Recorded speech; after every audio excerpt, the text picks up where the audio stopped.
life is your attitude. Make sure you're doing what you want to do and watch your goals unfold right before your eyes. Yes, oh yeah, education, don't forget it, cause if you do, you will regret. Hello. Welcome to another in the series, Let the People Speak. On August the 17th, 1984, a young black man, Zack Hilliard, was shot and killed by a DPS officer in Bastrop. This is a very serious subject of interest to our community, police murder of black youth. Tonight I'm honored to have as my guests members of the Black Citizens Task Force. The President, Mrs. Dorothy Turner, welcome. Thank you, Trevor. And Mrs. Della Green, a representative of the Black Citizens Task Force, here tonight to discuss this with me. Thank you, Mrs. Green. Thank you, Trevor. Let's start by talking about the facts of this case. Mrs. Turner, tell us what exactly did happen on the night of August 17th, 1984. Well, the true facts of what actually happened August 17th is not out at this time. Though the true facts will not be out for a while, because today, which is the 25th, we was able to get one of the young men out, and we have advised him not to even talk to anyone about this case until without attorney present. But what we can talk about is what the news media have put out, okay? We're going to roll. All right, this is from the Bastrop paper. Right, okay? This incident happened last Friday night. This chase started around 10:50 with 4 of our black youth. The Austin Police Department started this chase, okay? Now, from what I understand, there was an incident that happened the night before involving some black youth, and there was supposedly some shooting involved. They would supposedly have identified this car by a bumper sticker. By a bumper sticker. I know of no car in this city that have just one car with, a unique bumper sticker, Right. A special designed bumper sticker, I see a lot of cars with the same bumper sticker, so this is, was something very official right there. Okay, they started chasing these kids. The end result is that we end up with 1 black youth dead,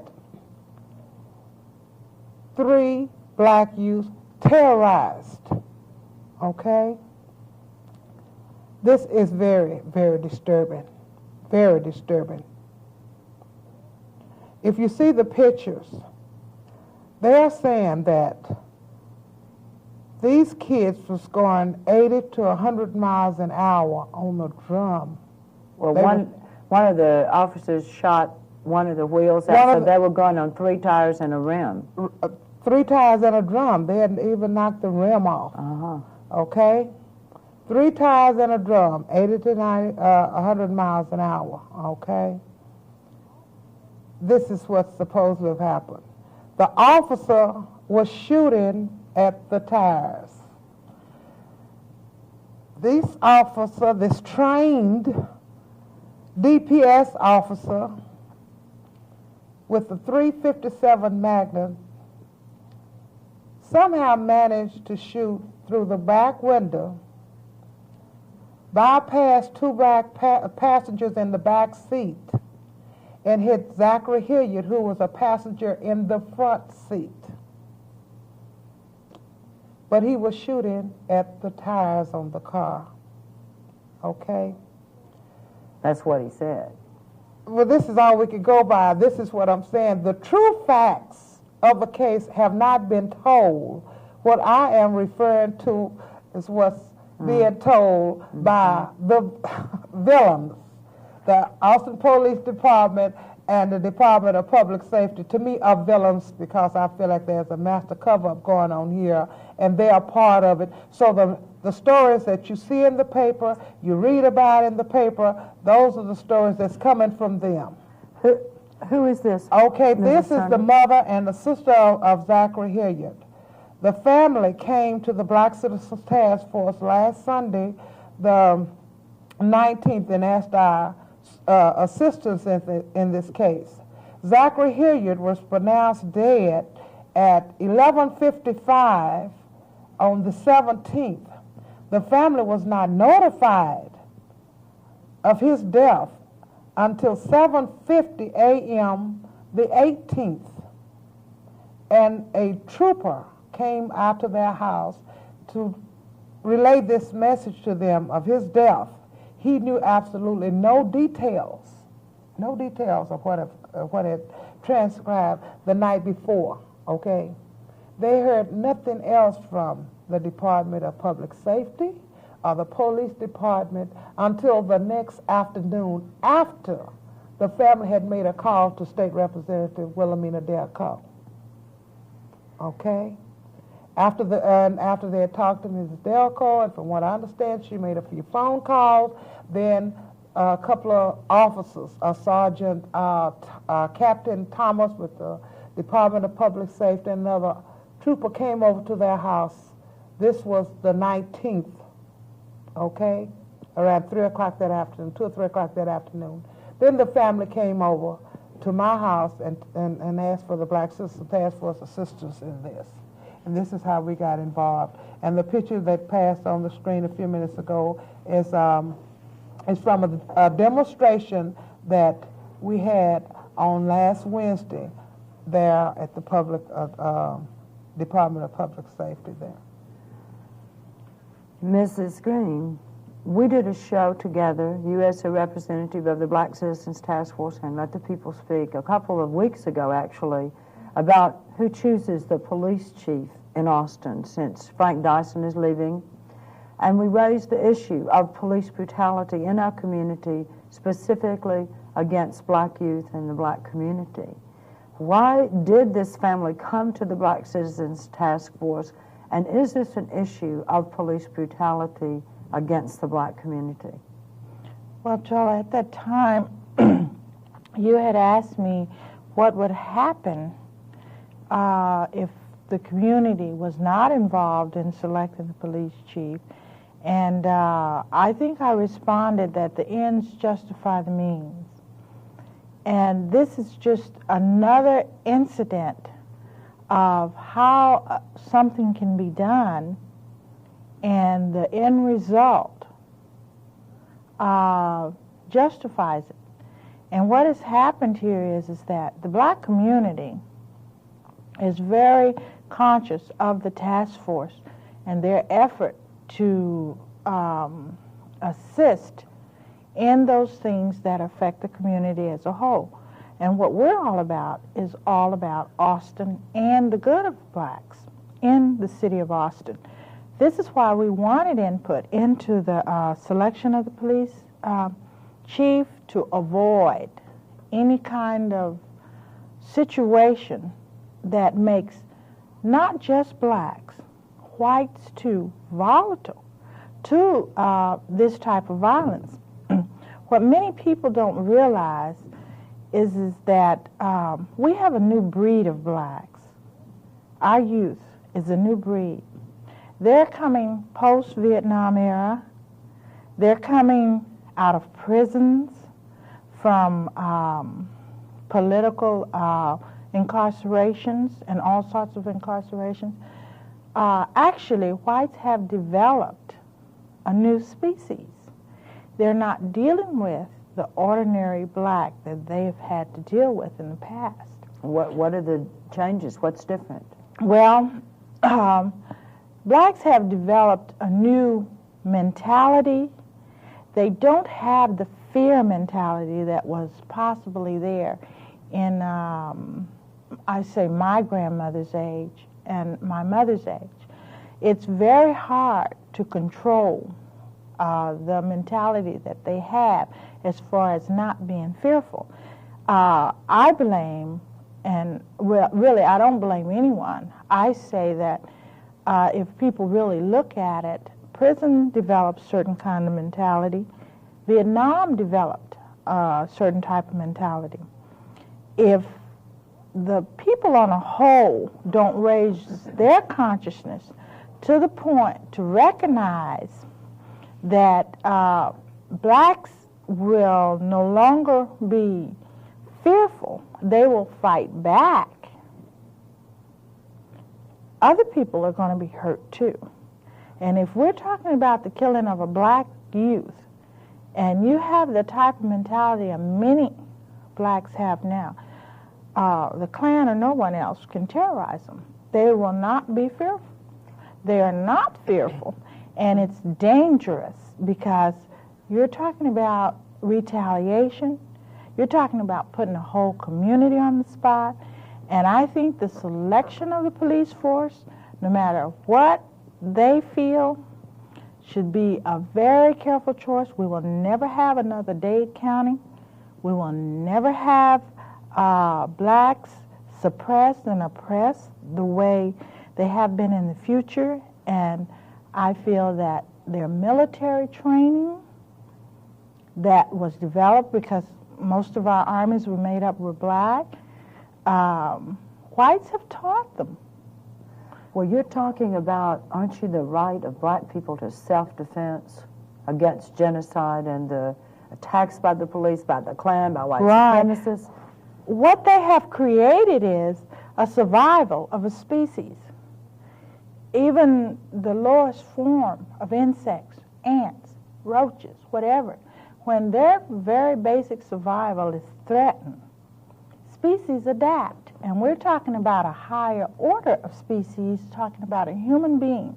We're talking about a human being that has survived African slave ships. We're talking about human beings that have adapted to all sorts of kind of conditions. And now we're talking about a new mentality in a space-age century that when you talk about developing not only genetic survival, mental and physical survival, it can be pretty dangerous. And this is our concern, not only for the welfare of the people in the community. We're concerned about the welfare of our black youth, because these kids is our future. And that's where it counts. And the task force interest in any black kid, for whatever reason, is because they are the future for us. And I feel we have that right. Everyone feels their kids are the future. So, and let me make some comments here on how that incident, how the Black Citizens Task Force and the black community is feeling about what happened here. Okay, we see this as a murder, no accident. We feel that that officer was intended to kill all 4 of those youths. We feel very strongly that if that officer had have looked in that car and seen that those was 4 white kids, there is no way in the world that he would have shot into that car intentionally. No way. Okay? One of those youths was charged with public intoxication. Okay? The youth said he was not drunk, but even if he was drunk when that pursuit started, after what they went through, he would have been sober as a judge when it was over with. Okay? We have another youth who is in Bastrop County Jail, who is charged with aggravated assault, with intent to murder with a motor vehicle. With a motor vehicle. And here you have an officer shooting a .357 Magnum at him, and he is being charged with aggravated assault, with intent to commit murder. Are you saying that if 4 white UT young men had been out maybe drinking and were speeding a little, this would never have happened? Officer Cannon would not have shot into a car with 4 white UT Under students? no circumstances. And another thing, if any youth, they're saying that these youths or some youth was involved in a shooting the night before, okay. Officers are supposed to be trained. You look at their license plates. All of these youths are from Austin. We are not condoning our kids being arrested. That's what the courts are for. We are not condoning that. If they do something wrong, arrest them. Arrest them. They took away all of Zack Hilliard's civil rights. They didn't give him his day in court. They took away his life. They took his life, okay? Every black parent in this city should be able to relate to what happened in this incident. Every black parent best be able to relate to what happened here, because theirs could be next. To me, this is open warfare on our black youth. It is a struggle. And as far as the Black Citizen Task Force is concerned, we are always contacted, okay? The blacks in the community have a lot of respect for the Black Citizen Task Force. The youth in the community, and I'm very proud of the youth. They read a lot of Malcolm. They really are into body control, and I go anywhere. How are you, Miss Turner? You know, they have a lot of respectful people. And anything happens, they talk to me a lot. Anything happens, their parents are going to call me. They will talk to me. So when anything happens in the black community, whether they lose their job, about to get put out of their house, their kid get murdered by a DPS officer, okay, they are going to contact the Black Citizens Task Force. And that's what the Black Citizens Task Force is all about, the struggle for our people. And it is a continuous struggle. And I'm hoping that the Austin community in general understands that this is what we are about. We went through a total runaround trying to find the one of the twins yesterday. A total runaround. With Channel 36 and news media right there with us, down in Bastrop County. They gave us put us through all kinds of changes, trying to find this man's son. So it's a master cover-up going on here. And we will not be satisfied until justice is done. Because the way we feel is that what they did to those kids is criminal. And we are not leaving the Austin Police Department out of it. Their little hands have some little dirt on it, too. Yeah, I wanted to ask you about that, Mrs. Green, because he was a DPS officer, Cannon, and what's the relationship of this to the Austin Police Department? Okay, my understanding is that the original chase started with the Austin Police Department, and it started in Travis County, the city of Austin, Travis County, and they were in pursuit of the car. Now, in pursuing the car, supposedly they radioed ahead to stop the car or whatever for whatever violation they're talking about. Now, my understanding was that the Austin Police Department fired no shots. And a minute ago, I talked about the fear element.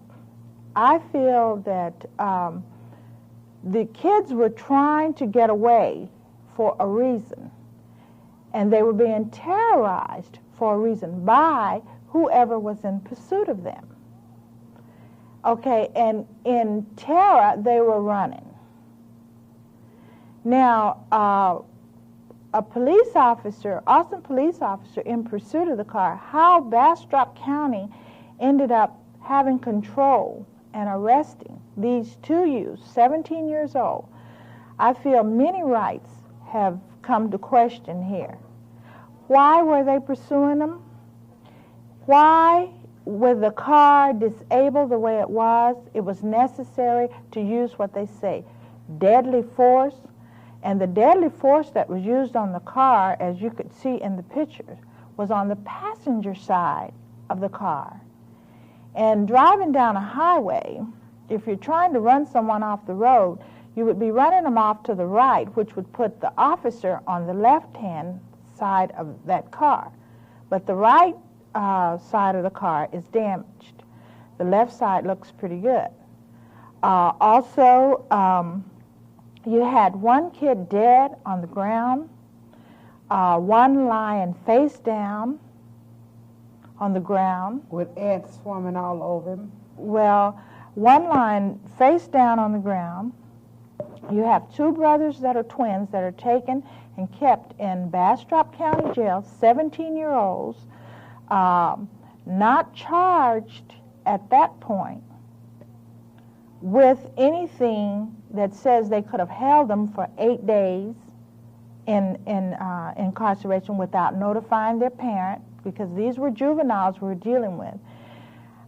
This Ray Allen was incarcerated, charged, sentenced, and fined within those 8 days, which brings up another question of the law and legal procedure. He was not allowed an attorney. Neither kid has had their parent there at the time. There have been questions. Statements have been taken. And it brings up a lot of legal issues as to if this was just a simple high-speed chase, why are all these events taking place? Now, Austin Police Department has had nothing to say about it. I think Bastrop County has been taking the blunt of this issue, but yet a police officer, as in those pictures, was on the scene. Why was one kid brought back and incarcerated in Austin and two kids incarcerated in Bastrop? If they initiated the chase, why did they not bring the kids back with them? One reason is Bastrop County has no juvenile detention centers. Austin, Travis County does. If they'd have brought them back, they probably would have been treated as juveniles.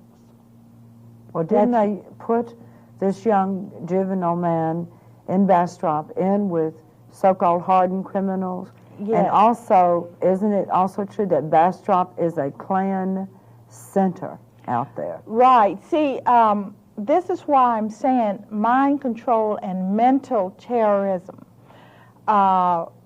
When you put a kid in jail in an area such as that, you don't have to directly threaten him or necessarily even physically abuse him.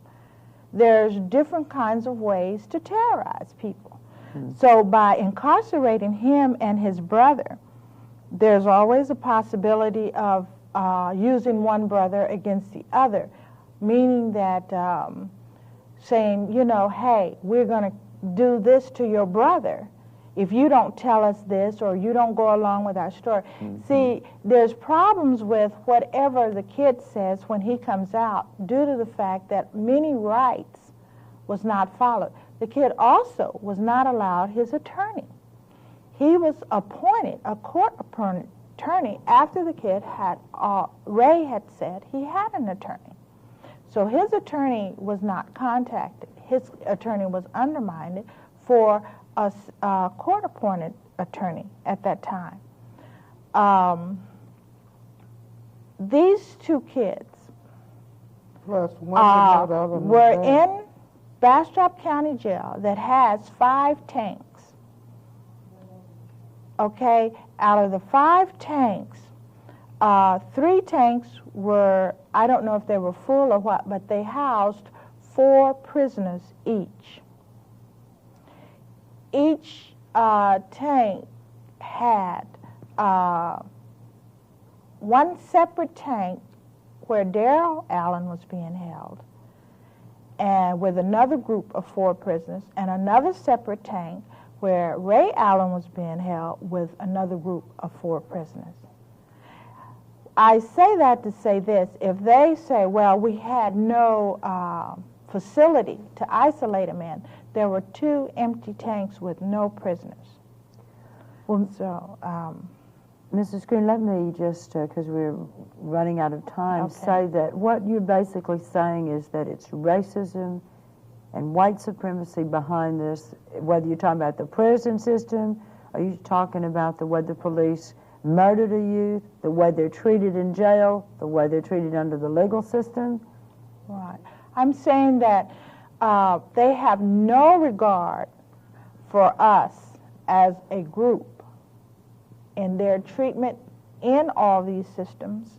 It is definite some sort of race, well, it's not some sort, it is definite racism. It has to be motivated by racism, because you just don't go out and identify a car and chase it and shoot into it. I can understand that much of the story is not being told, but when you don't tell stories, it means covert racism.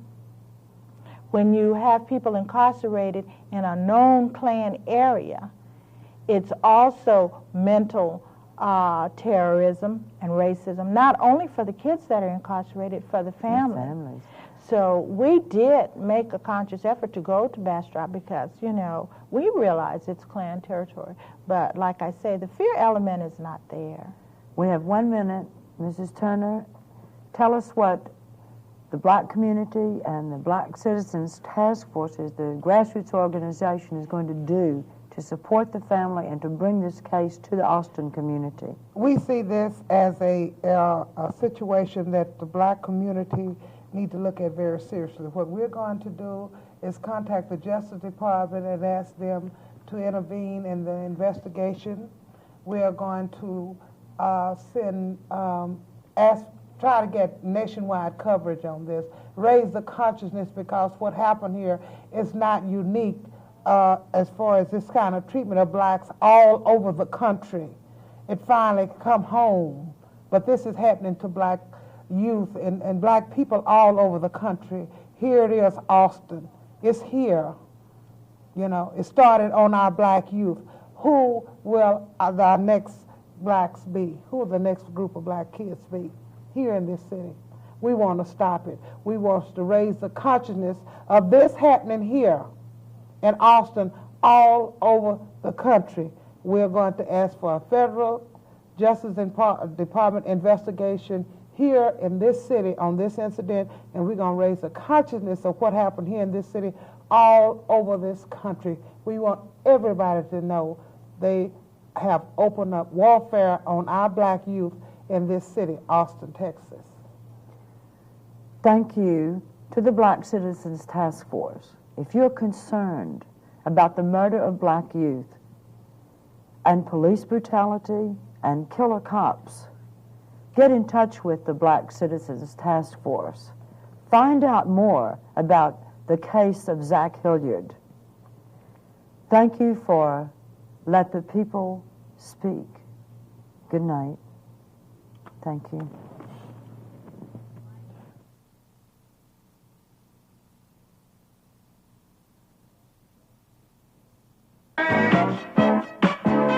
It's time for change. Change. Nothing stays the same. Something new is happening in the 80s. Just for you, but you can't get laid.